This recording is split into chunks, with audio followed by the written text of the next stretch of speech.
Shalom. Call halal Yahweh by Shema Bashai by Hashem Rakakwadash. Double honors unto the apostles and the elders.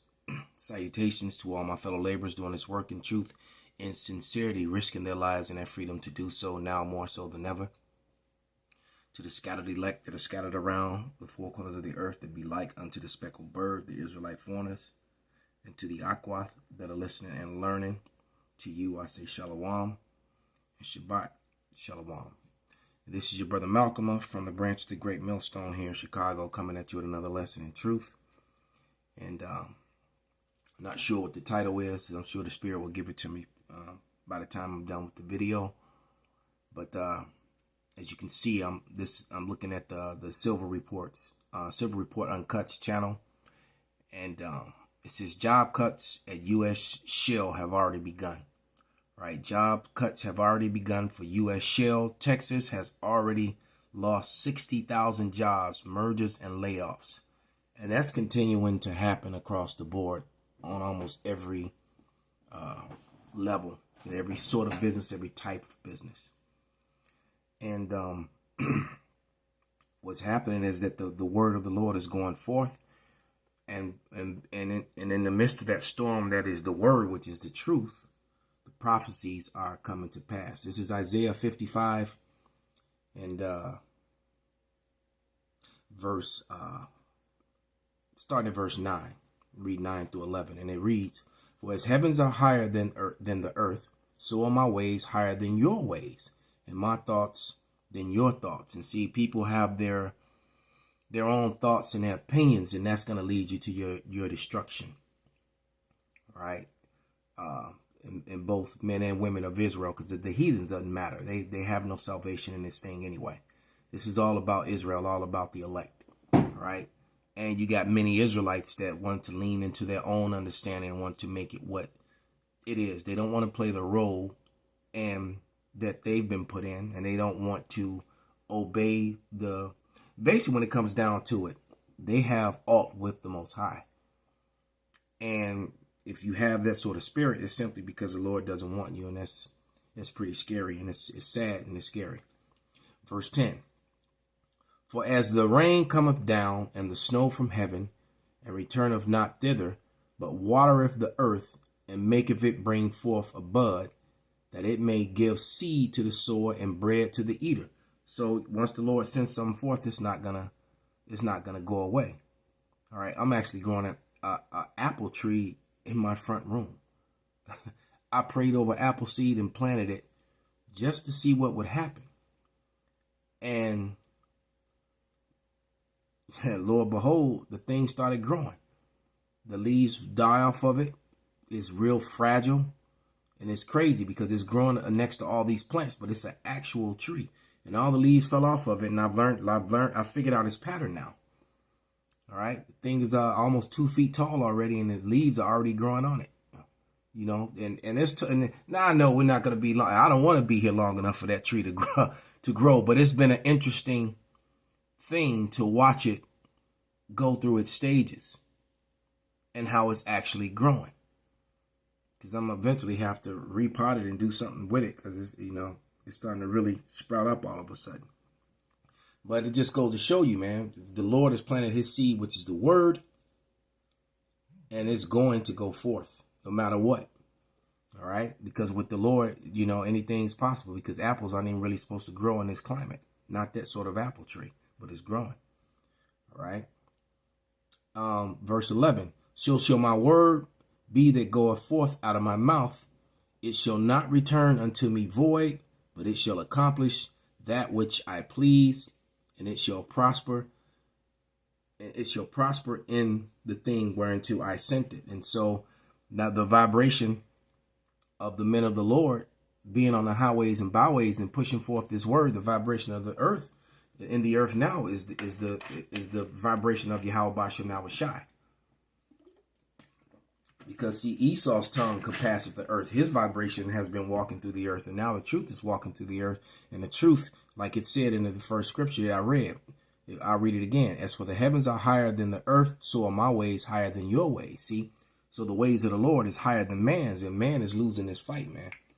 Let's go to Isaiah 54:17. And as a result of that, they're plotting and planning to come against the men of the Lord. All right.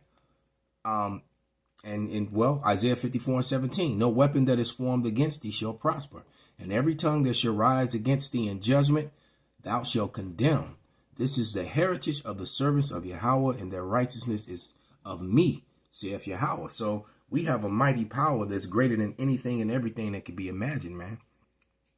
And he's going to stand up and fight for us. Eventually, things are really getting bad. I just watched a video. One of the brothers in Texas did a video called something to the effect that the storm is coming, or the eye of the storm. And he broke down what the eye of the storm is. And, the eye of the storm is the part of the storm where nothing's happening. You're sitting right in the middle of it. But as soon as that eye passes over you, the worst part of the storm hits you. And so when you think about it,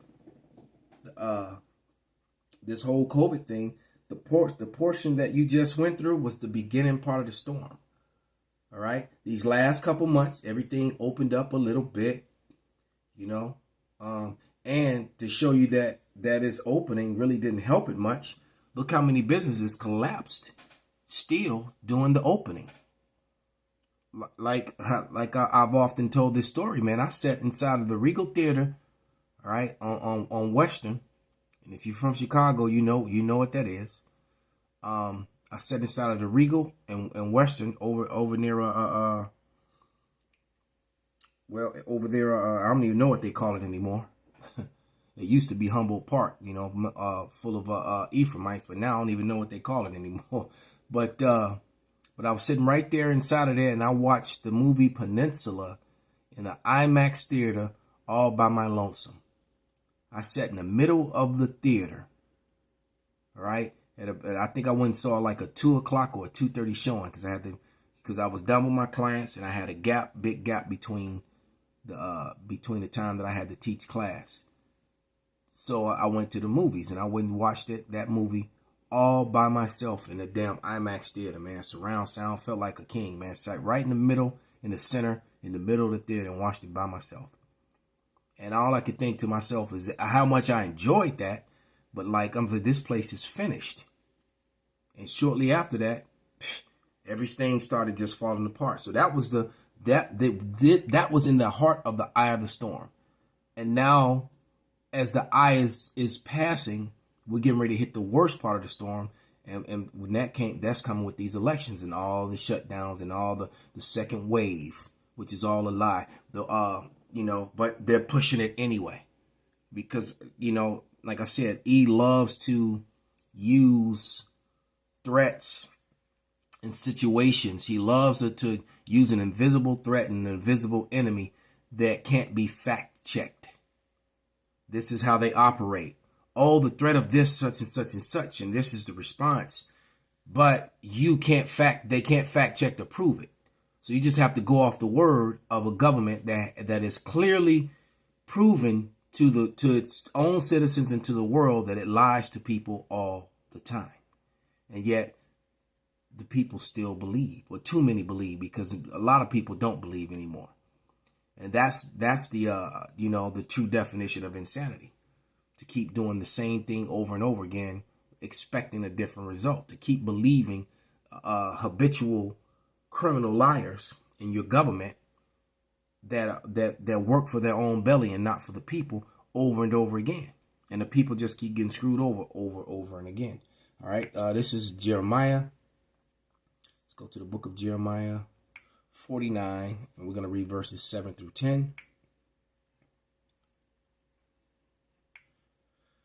And it reads, concerning Edom, thus saith Yahweh of hosts, is wisdom no more in Teman? Is counsel perished from the prudent? Is their wisdom vanished? Flee ye back. Dwell deep, O inhabitants of Dedan, for I will bring the calamity of Esau upon him, and the time that I will visit him. And if grape gatherers come to thee, would thou not leave some gleaning grapes? If thieves by night, they will destroy till they have enough. But I have made Esau bare. I have uncovered his secret places, and he shall not be able to hide himself. His seed is spoiled, and his brethren and his neighbor, and he is not. So Esau has basically been exposed. No one trusts these people anymore. The world is looking at Edom as the problem. Collectively, they really are. And Edom is not talking about that in a lot of instances, but many of them are. You have to remember, Edom controls the flow of information, so they can cover up the stories, but they're getting a lot of pushback, and a lot of people don't believe them. And I can only imagine you got a lot of, these people, these robots that join the military and law enforcement, but I got a feeling that a lot of them are going to also rebel and join a resistance against the powers that be. These great insurrections are coming, man. All right. Wasn't that in France about a year and a half, maybe almost 2 years ago, when the police all started taking off their badges and putting on the yellow vests and joining the people? And so you think that that's not going to happen here? Because you're going to have a lot of you're going to have a lot of patriots among the police and military that don't agree with what the government is doing to the people and to the Constitution and to the people. So the division in this place is greater than it ever has been. It's great, and it's going to show itself, man. And then they try, to peacefully or with the illusion of peace, show how they care about the people in the world. At the meantime, they're destroying the people in the world. This is Daniel 8:25, and it reads, "And through his policy also he shall cause craft to prosper in his hand, and he shall magnify himself in his heart, and by peace shall destroy many. He shall also stand up against the prince of princes, but he shall be broken without hand." So the Lord is going to break Esau and leave him with no power whatsoever, right as he is about to fill his belly. All right? There's no way out of what's going, man, or what's happening. Let's go back to Jeremiah 49, and I'm going to play a little bit of this video.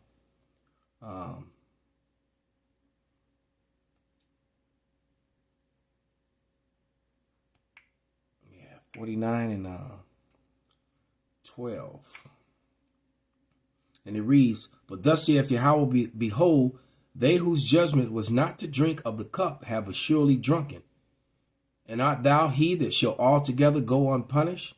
Thou shalt not go unpunished, but thou shalt surely drink of it." So that same cup of wrath and punishment and that we had to drink, and that we're still going to drink, because it's not over for, because Jacob's trouble is just getting started. But when it's all said and done, Esau's going to have to drink that cup, and his cup is going to be 1,000 times worse than ours. Thus saith the Lord. So the slavery and the punishment so you think about all the heinous crimes and all the hidden history that has been revealed. Think of the Thistlewood, slave owners in the islands, tying slaves in a prone position, face up, and having other slaves shit in their mouths. The burning, the mass raping, the buck breaking, the whipping, the breaking of bones and then letting them heal in the wrong direction to make people look like freaks of nature, and then putting them in museums and having Edomites come to enjoy them. The separation of families. Esau has to go through all that. Thus saith the Lord. His ways are higher than our ways. And you got these people that, that's not right. But according to who? According to you? The Lord said it. See, everybody's a Christian until the scriptures come out. All right. Jeremiah 49:13. "For I have sworn by myself, saith Yahweh, that Basra, which is a chief city in Edom," all right. Who's a chief city in Edom? Well, where Amalek dwells. And we know where the heart of Amalek, where they are. All right. Those bastards in Ashdod. "Shall become a desolation, a reproach, a waste, and a curse. And all cities thereof shall be a perpetual waste." So like it said, Edom is the border of destruction, a border of wickedness. And wherever they are, the Lord is going to visit them. There's no hiding. Your $1 billion bunkers are not going to save you. Actually, they're going to preserve you so that you could be the first fruits of slavery, so that you can drink of the cup. You spent billions to preserve yourself so that you could become the first slaves. That's what it is. And I know you hate me, but I hate you twice as much. All right? Because chaos, disorder moves forward in Babylon.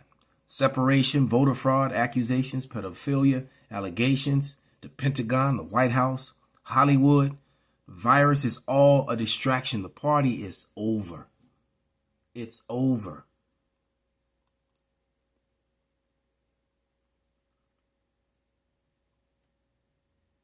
This is Mongolia, and we are not a damn commercial. Slovakia. The only company in the world who's created a premium 100% cashmere sweat. Hey guys, welcome to the Silver Report Uncut. So I wanted to talk about what's going on in the U.S. shale industry. Now, this particular segment of our economy has been battered throughout this crisis. And I know there's a lot of focus now on what the future might be for U.S. shale or the oil industry. However, the job losses there have already begun before any of that discussion took place.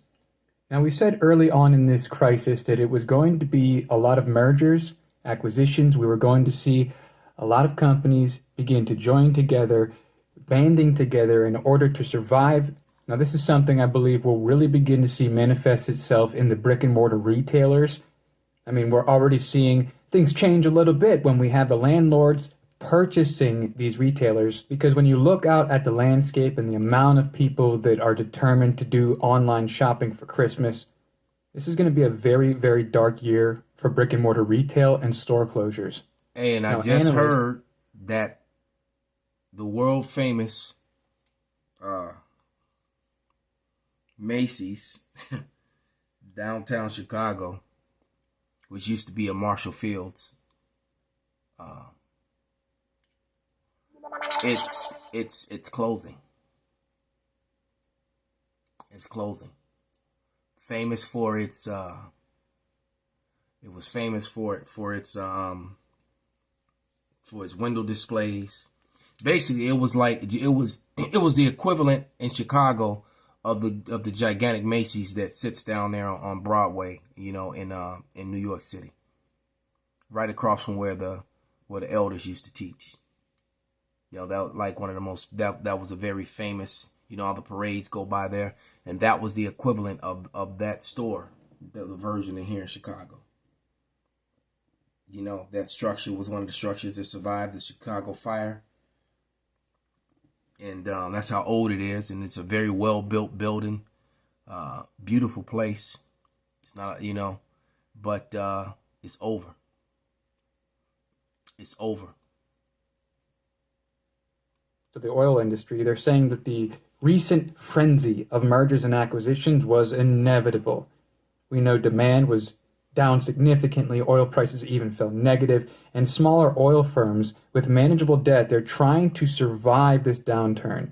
Now, we do know there's a ton of big players that have a lot of debt that have shuttered their operations temporarily, and all this was because of the demand shock. And this represents a radical transformation for the oil industry. This is a segment of our economy that operated by expansion, by drill, baby, drill. The only way to justify all that massive debt was production or future production. But when you have oil demand drop so significantly, drill baby drill doesn't seem to work anymore, especially when you have so much of a surplus. Now, early on in this crisis, we do know that the seas turned into a literal parking lot for oil tankers. Very large crude carriers were literally clogging up the world's busiest shipping ports. Now, this is something that typically happens during recessions. It's something we really saw happen during 2008. Heading into that recession, there was a ton more companies in the U.S. than we had coming out, and it seemed like a lot of mega mergers and acquisitions and companies were just gobbling up all of those weak players. So you have these small oil drillers that are just trying to survive, and they're looking out and they can't make enough profit. They're not getting enough income right now. And then you have the big players that are looking for a deal, looking for a discount, and trying to expand.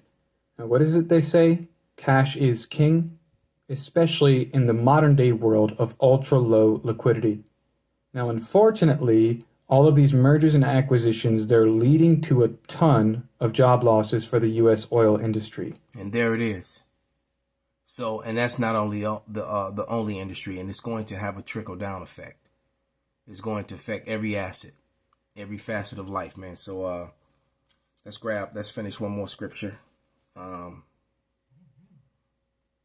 Actually, we're gonna finish in that Jeremiah 49th chapter. We're gonna read verses, start at verse 14. I have heard a rumor from Yahweh, an ambassador is sent unto the heathen, saying, gather ye together and come against her and rise up for battle. So so the end result of this is all the heathen are gonna come against America. That's going to be the end result, against Babylon the Great, because they're all going to blame America for their problems. All right. For lo, I will make thee small among the heathen and despised among men. So that's actually talking about Amalek. You know, in the midst of all this election stuff, the Amalekites went over there and bulldozed some villages and left a whole bunch of people homeless who have no place to live now that the winter months are setting in. All right. And, you know, I had an Edomite tell me yesterday that he's never been a supporter of that place or those people, and that's not even their land. I was in shock when he said it. He said they're not even the people, and that's not even their land. And how he's always getting into arguments with them, and that his wife is actually becoming one. And so we'll see how that works. She's basically, what I mean by that is she's converting to that religion. Thy terribleness have deceived thee, and the pride of thy heart, O thou that dwellest in the clefts of the rock, and holdest the height of the hill, and that's Esau, Edom. All right, the cleft of the rock. All these high-rise buildings. When you come into Chicago, especially coming in off Ogden, and the rolling road, the hills, it's like you're riding into a mountainous road, man. And those apartment buildings, you can clearly see they look like mountain ranges. And the apartments and the condos, all in those high-rise buildings, in those rolling road, when you're coming in that hilly road, because it goes up and down, you could clearly see from a distance how that's mimicking mountains. And the apartments and the condos are the caves. They're the holes in the rock. All right. When you look at the skyline, that's what you're looking at. All right. Thy tyrannous have deceived thee, and thy pride and the pride of thy heart, O that dwellest in the clefts of the rock, that holdest the height of the hill. Thou that makest thy nest as high as the eagle, I will bring thee down from thence, saith Yahweh. So whose animal symbol is the eagle? The eagle is an evil, hateful bird, man. And it's a prideful bird. It flies above all the other eagles. And guess what? Every society that Edom has ruled, they bear the eagle as a standard. All throughout history and currently. Also, Edom shall be a desolation. Every one that goeth by it shall be astonished, and shall hiss at all the plagues thereof. So no one's gonna feel sorry for E as they're starting to go down. Except maybe Eve, the so-called black woman here in America, who's so in love with her slave master that destroyed her family, destroyed her, and destroyed her men. You know, that they've been willful bedwenches to them, and enjoy, like the one woman that told my wife how she enjoyed her white privilege. All right. Or her husband's white privilege, till it didn't work for her no more. All right. And shall hiss at all her plagues thereof, at all the plagues thereof, and as the overthrow of Sodom and Gomorrah and the neighbor cities, because it was 5 cities in total, and the neighbor cities thereof, saith Yahweh, no man shall abide there, neither shall a son of man dwell in it. So there's a great destruction that comes before, as this great insurrection and this horrible apocalyptic events are going to take here in America. After that, then it's going to get completely wiped off the face of the earth. Call halal Yahweh B'Shem Abishai B'Shem B'Karkadash Wa Abba B'Bal Shalom.